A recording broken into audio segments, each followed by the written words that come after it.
September 614 நான் இன்னைக்கு இந்த இதை பற்றி கதைக்க போகிறேன். இன்னைக்கு இதுண்டா ஒரு லிட்டில் மிஷின். இது வேசியும் வடிவா இருக்கு. அது ஏண்டா லிக்விட் இருக்கு அதுக்குள்ளக்க. இப்போ அது விழும் ஒரு ஓட்டையால் இப்போ இப்படியா சுற்றி விழும். இப்படியா கீழே வரும். இங்கே பார்த்தா கிட்ட கொண்டு வந்தா இப்போ ஒரு குட்டி ஃபிகரும் இருக்கு. இது நாங்கள் ஸ்ரீலங்காவில் வேண்டியில் இங்கே பாருங்க. இதுவும் வடிவா இருக்கு. ஏன்னா மூண்டி இருக்குது. அதுவும் நீங்க விளையாடலாம். ஆனா டெக்கரேஷனுக்கு தான் மெயின்லியா யூஸ் பண்ணுது. இங்க பாருங்க அவ்வளோ ஃபாஸ்ட் ஸ்பின் பண்ணுது. இதுவும் வடிவா இருக்கும். இங்க பார்த்தா இங்க நிறைய இருக்குது கீழே.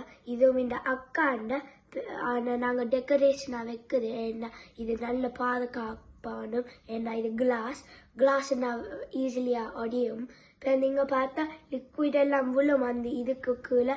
அது சுத்தும். அதை சுத்திட்டோன்னா அது விழுத்தும் அந்த லிக்விடை. அந்த ஓட்டைக்கு உள்ளுக்கு போட்டு இது இப்படியா வரும். இங்க பார்த்தா ஓட்டையால விழுது. நீங்க பிடிச்சிருக்கிறா என்னுடைய நன்றி, வணக்கம்.